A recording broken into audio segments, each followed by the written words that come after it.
Let them fail early and often and fix their mistakes and get better as they go. That's how you grow. That's how you become the person you're meant to be, is by making mistakes. Man, the mistakes I've made in my life have probably propelled me forward further than anything else. Those are those Mhm. learning experiences. They're not much fun.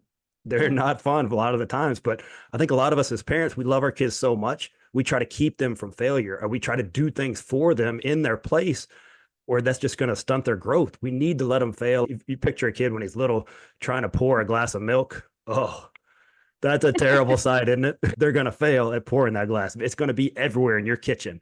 But Yep. if they keep at it, eventually they'll be able to do it. But if you always pour that kid's milk, he's going to be 40 years old and not know how to pour a Mhm. glass of milk. Hi, conscious parents. It's Carrie here, and I am here with a little info about raising our mindful kids. I've got some tips and tricks about breaking free of the box and becoming who you are, and teaching your kids how to do that along the way. Join us. Hi, conscious moms and dads. Do you have moments where you miss that flow state that you used to find before becoming a parent? Was there something that you used to work in that your heart was really passionate about and you felt like you were making a difference in the world? You can join us with a free guided meditation available in the show notes to help you rediscover your passion in life. Hi there, and welcome back. It's Carrie here, your friendly mindful mama, and I have an awesome guest today. I have Joe Martin. He's a coach, author, speaker, business owner, and the creator of Relentless Positivity Mentoring, which I love the title of your company or your creation. And he has over 15 years of experience helping hundreds of kids grow and thrive. And I love Joe is working to empower parents with the tools we need to help raise confident, resilient, and empathetic kids. So, Joe, thanks so much for being here today. I'm so excited to connect with you. Thanks so much. Oh, yeah. Carrie, thanks for having me on. I really love the mission of your podcast. I'm excited to be a guest. Yeah, I love you and I were just chatting before we hit record today about this piece of empowering our kids. And what have you found in your coaching journey? What does that look like? What have you found helps with that mindset piece for kids? Have you found that in the sports realm as well?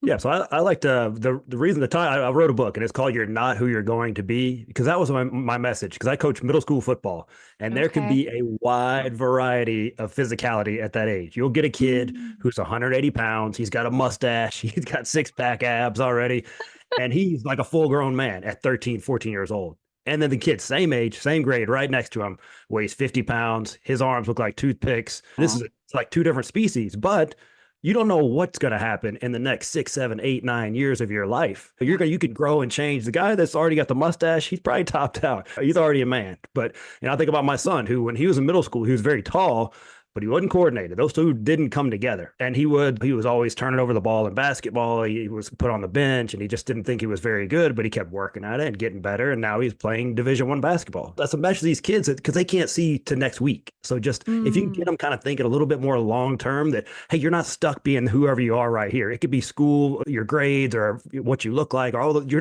gonna change and grow and learn so much. You're not who you're going to be. Yes, it's true. Kids, they focus so much in like right now, and it's hard to think of the mindset of what the future has to bring. As you're describing the second kiddo, I just think of my son is really into the series, The Diary of a Wimpy Kid. Yeah. And I'm picturing that kid going out on the sports field. And I think we can quickly realize when we look around and how disheartening it can feel if you're looking at other kids that do have the mustaches already in middle school.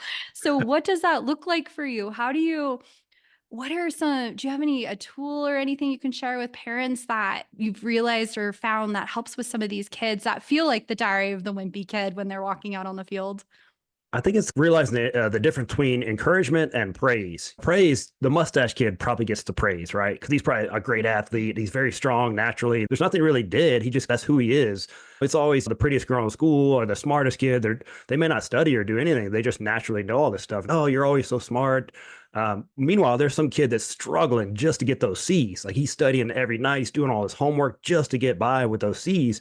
That's the kids you want to encourage and say, hey, this is going to pay off. These study habits you're learning right now, this ability to have this work ethic, it's going to pay off. That's more the encouragement that you can see. Fostering that growth mindset is so important in these kids because it will pay off. And eventually, on the other end, the kids that have never had to work hard and just always been, it's been come easy to them, they're going to have a rude awakening one day. I talk about those kids that get the highest grades on the ACT and 4.0, then they go to Ivy League schools and everyone's super smart and the classes are so much harder. Those kids fail out at a very high rate because they've never faced adversity like this. The kid that's going to go through that adversity and make it through, he's usually more successful in life. Yeah, I love that. Having those challenges and learning how to face and overcome those challenges, learning how to, yeah, there's that thing we talk about with gifted and talented kids, those kids that testing comes easy. It's learning how to study. They never had to learn that, learning Yeah. how to try new things. So I actually had a coach at my kids' elementary school, and he had mentioned to have kids try different sports. He had said, don't just channel them into one thing. Is that part of learning how to try different things and learning to try things that are hard or challenging? Is that Yeah, I the mean, mindset there? how do you know you're good at it or not good until you try it, right? You may be the best hockey player in the world, but you've never tried it before. Go out and Yeah. here's the deal. It's okay if you're not good at it. It's okay. Mhm. You try. You may love playing. You may not be very good at it, but you can go out and try and play. Here's a tip for parents. Let your kids fail. It's Mm. okay. It's part of life. They're going to fail. They might as well fail in a safe space at home with you there, walking them through it. And you can give them advice and ways to get through this before they get out and they're not under your roof anymore and they fail. Yep. Then they don't have anywhere to turn. They don't know what this looks Yep. like. Let them fail early and often and fix their mistakes and get better as they go. That's how you grow. That's how you become the person you're meant to be, is by making mistakes. Man, the mistakes I've made in my life have probably propelled me forward further than anything else. Those are those Mhm. learning experiences. They're not much fun. They're not fun a lot of the times, but I think a lot of us as parents, we love our kids so much. We try to keep them from failure, or we try to do things for them in their place, or that's just going to stunt their growth. We need to let them fail. You picture a kid when he's little trying to pour a glass of milk. Oh, that's a terrible sight, isn't it? They're going to fail at pouring that glass. It's going to be everywhere in your kitchen. But Yep. if they keep at it, eventually they'll be able to do it. But if you always pour that kid's milk, he's going to be 40 years old and not know how to pour a Mhm. glass of milk. That's an extreme example, but it's things like that. Let them fail. It's okay. Yes. What would I tell my 6-year-old daughter? She is a little bit of a perfectionist and she brings all the energy. So we are trying to get her into soccer, but she says, "Mom, I don't want to lose. I can't handle it if our team loses." What do I tell somebody like that? So there's an old football coach. His name was Bill Walsh, and his whole thing was the scoreboard will take care of itself. So every Mm. individual player focuses on what is my task, what is my job. I don't care what the scoreboard says. If we all do our jobs, the scoreboard will take care of itself. So if you can get her maybe focusing on here's what you're supposed to be doing. You're obviously Mhm. you have teammates in soccer. You have to worry about that a little bit. But Yeah. did you give your best effort? Did you Mhm. do what you were supposed to do? Don't worry about if you're winning or losing. Did you handle what you can control? So my job as a coach is I try to talk about kids' attitude and effort. That's the things you Mm. have 100% control over. You don't have control over whether you have the mustache and the six pack abs, but you can go show up and practice as hard as you can. You play as hard as you can, have a good positive attitude, be supportive of your teammates. All those things are going to pay off later in life. Those are great employees, people that are like that. So Yeah. trying to find these life lessons within sports has always been my goal for these kids, to show them that these translate into real life. So focus on what you can control and your attitude, and the rest should take care of itself. Okay. I love that. What would you say to the parent that calls out other kids as grass pickers? I have had my kid called a grass picker. He didn't hear it, luckily, but other parents heard it. What would you say to those parents? I was like, maybe he's the best grass picker in the world. You don't know what this kid's capable of. I don't. How old was your son at this time? First grade, he was 6 or 7. Yeah. Man, that parent doesn't need to be around sports. I'm just saying. Why? If that kid wants to pick grass, let the kid pick grass. It's okay, man. Are you having fun? Are you having fun picking that grass? Mm. You're 6 years old. You're a first grader. Yeah. Sports are supposed to be fun, Yeah. especially at that age. If Yeah. that's what he wants to do, that's okay. If that keeps Mhm. him coming back to practice and you don't have to drag him, then that's okay. Yeah. Uh, he's outside. He's Yeah. getting fresh air. He's getting sunshine. Who Yeah. cares if he's picking grass? We're not trying to win the championship. Hey, Right. listen, you can't be Bill Belichick or whatever of the 6-year-old soccer league. It's okay. Right. Yeah. Yep. Just keeping parents in mind. Don't try to live your dreams through your kids. That a Mm, lot in sports. I see that a yep. lot as a coach. Uh, Yep. they got to walk their own path. Leave other kids alone. Keep your mouth off of other kids. That's my. But as a coach, I tell them, Uh-huh. you talk to your kid. I don't want to see it, but you talk to your kid how you want to. Leave that Mhm. kid alone. That ain't your kid. You don't worry about. Why are you Yeah. even worried about that? Yeah, for sure. And my kid also was the kid that was pulling the kids up that fell down when they got knocked over. See, So there you we go. all need the team connector, right? Yeah. The person that brings the spirit. Yeah, the praise and encouragement thing. He's probably not get praised as the best soccer player, but man, he's an Mhm. awesome teammate. Encourage that teammate, that teamwork. Yeah. That hey, he's a helper. I want that kid in life. That kid's going to be a winner. The one that lifts Mhm. up others and helps them up. Who cares if you score a goal when you're Yeah. 6 years old? It may Yeah. be awesome at the time, but I want to remember that kid who showed kindness. He showed he's a good teammate. He Mhm. hustled over there and helped him up. And if he's picking grass on the other side, though, who cares? Definitely. Gotta have the spirit there. Hi there, Changemaker moms and dads. It's Carrie here. I hope you're enjoying today's episode. If there's any pieces of this episode that resonate with you, we would love for you to share it with a friend. A little helping hand goes a long way. We appreciate you tuning in, and here's more. I've also heard I was talking to somebody about this giant high school that we have near our house. And I was saying, man, that feels really intense. All those kids there. And somebody had mentioned if you're involved in some type of activity, that's how you create your community. Do you find that to help kids?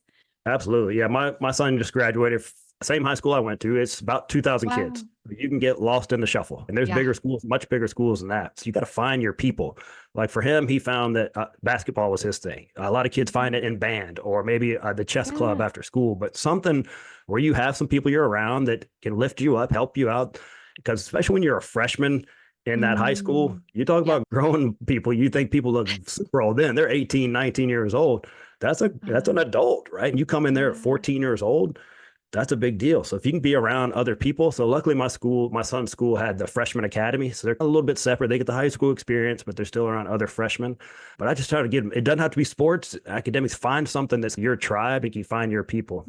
Yes, I love that.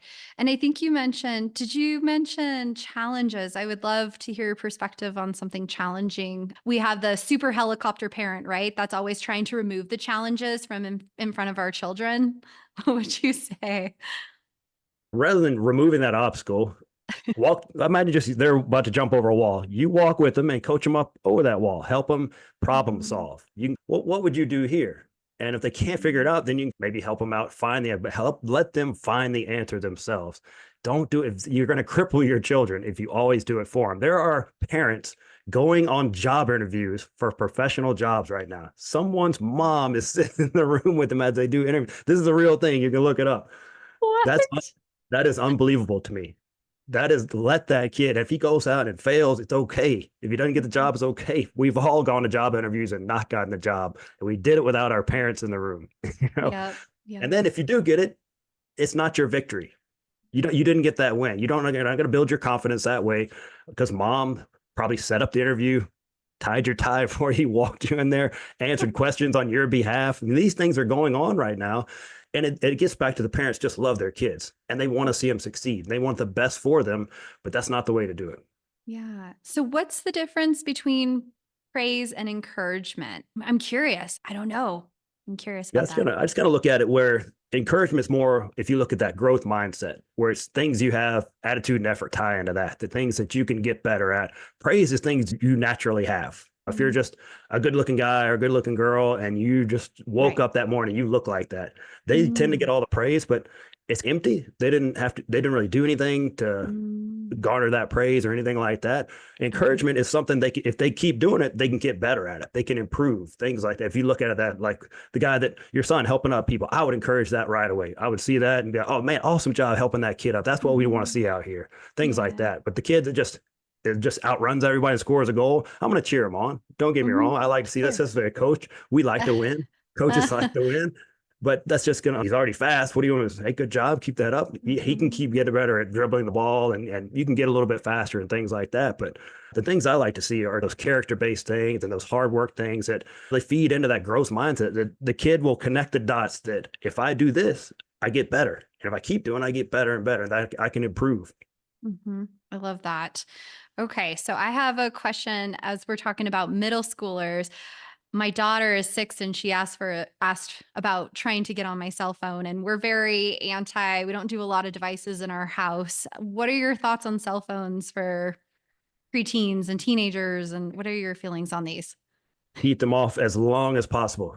And Hmm. if you can avoid them at all, some people, they've already opened that Pandora's box. I get it, man. Yeah. There's kids at so young age that have those things. But if you've already let them, main thing is do not let them keep the thing in the bedroom at night. There's no reason they need that at night. Yeah. My Yeah. son was in middle school. He would have people. We kept his. He got a phone in middle school. Probably a little early for us, but we did it. We look back and it was by Lord. But anyway, he would be getting text, social media messages, and things like that at 2, 3 in the morning on a school night. Wow. There's kids out there. There's no wonder they can't learn in school. They're not in a good mood. They're irritable Man. because those how temptation is with your phone. If you're like me, Hmm. and I look at my phone a lot. I got to admit, Yeah. if it was just sitting there, I'd probably be tempted to look at it. And if I hear that Right. thing ding in the middle of the night, I'm going to go check it. And you Yeah. think a 10-year-old or 12-year-old won't do the same? Yeah. And another thing is put some sort of monitoring software on there. We use Bark. Hmm. It's an app you use on there that tells them if there's bullying on there, if there's any Hmm. kind of sexual things on there, drugs, alcohol, those things. You get Wow. alerts of what's going on in your kids' phones. Now, my wife Mhm. always told, hey, at any time we could just grab your phone and look at it. Yeah. Whatever's on there, it doesn't need to be anything bad. Monitoring those things and not letting them putting those in their room at night, because you'd be surprised how many kids have those things with them Jeez. underneath their pillow or at their bedside. Oh man. Okay. I have 6 and 9-year-olds. And so you're just scaring this mama away from any. I'm going to put that off as long as I can. Yeah, my, My my kids son are got a phone early because one day he used to ride his bike to school. And right. we got this robocall that, hey, he rode his bike to school. We got a robocall about 8:30. School starts at 8. Your Uh son is oh. missing from school. Sure. And man, my heart dropped. I about had a Hmm. heart attack. It ended up being just an error in the system. They gave us Oh, that call and almost, geez. but then I started to think, what if something happened? So we did get him a Hmm. phone in fifth Yeah. grade, which like I said was early, but it could only call out, no social media or anything like that. Hmm. Oh, Um, smart. Yeah. Yeah, you can do. There's some ways you can do it because I know some kids they need to be kept safe. They need some way to contact somebody, but you can put Hmm. those things where they can only do certain things. Sure. But to just hand a kid at that age just free reign with those things, Oh, it's man. wild. Yeah, it's really I feel like there's a lot that kids learn. They learn when they have that access, right? When everything is instant in their lives, it really decreases our acceptance for having to wait. Kids are not used to having to wait. We have Amazon packages being dropped off. We have curbside pickup instantly, all this instant gratification. So, have you found that kids are having a harder time trying to wait for things or keep going, right? With Oh trying yeah, to practice and not I would getting it love right it if it away. was just kids, but it's adults too. It's all of us, right? We Oh, live in a microwave society. We want it now. We want it hot and ready right now. I don't want to mhm. wait 2 minutes. I got to wait 2 minutes on this microwave meal. That seems Yeah. like an eternity. So that's once it gets back to failure, right? Because if they can't have Yeah. something right now, then sometimes they'll give up. Like kids quit things Mm, at a much higher rate these days because we could just go do something else. This is yeah. hard. When things get hard, then they try to quit. And a lot Mm, of parents are letting them because hey, a lot of us are busy. We have things going on. mhm. It takes a lot of energy to do all that.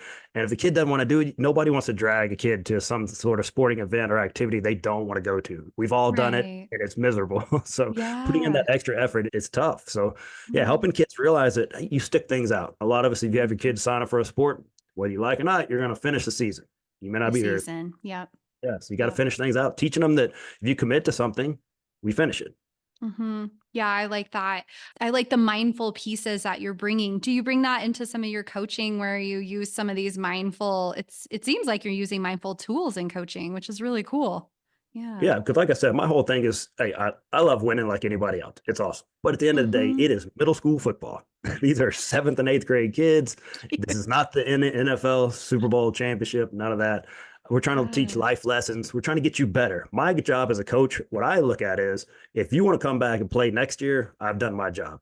That way you're learning something, you're enjoying it. This age, you should be getting better. I'm going to teach you how to be safe. I'm going to teach you to do the right things, techniques, and things like that. But I'm also teach you about yourself. I want you Mm. having confidence in yourself. That's what sports did for me. And that's what I want Yeah. to do for other kids because that's why you see when you see, oh, I worked at something, I got better at it. That's awesome. Mm, I didn't have to be the star player, but I like to point back. Remember the beginning of the year, you couldn't even catch a football. You didn't know how to put on your pads. You didn't know how to yeah. do this. And look how far you've come.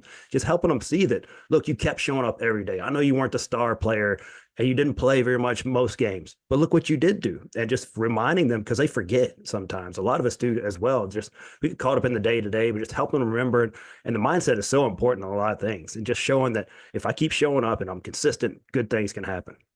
I love that so much. This mama is getting ready to coach third and fourth grade basketball. I'm a co-coach, so I'm not the head coach, but I'm getting ready. So this is giving me such great tools for Y ball this Just fall. be ready for chaos. That's all you need to know.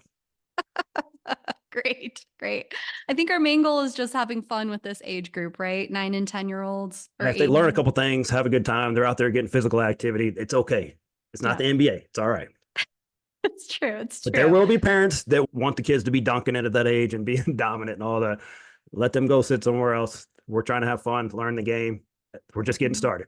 I love that. I think that's so empowering for so many kids, especially in middle school, because I think every single adult looks back and goes, middle school.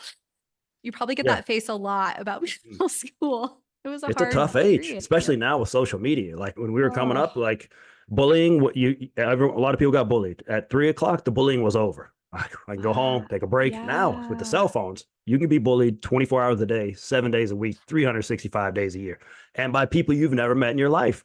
And they will say horrible things they would never say face to face over these devices. So they're dealing with a Jeez. lot. It's and Oh, it's an awkward age. Like I say, you don't know who you are. The kids I work with, the hormones are wild. You don't know what this yeah. kid on Wednesday may be a totally different kid on Thursday because he Yeah. doesn't know. He doesn't know what he's doing. A lot of times they'll act up like the kid not too long ago. He threw his helmet. I asked him why he did that. He said, I don't know. And he didn't. Mm, He just did it, right? They're very impulsive because they have so yeah. many things going on in their lives. It's a Yep. weird, tough age that we just got to help guide them through. I was just doing a training for speech therapy, just working on my continuous education. And they had mentioned this piece of co regulation or connection that parents need to have. And it was toddler era.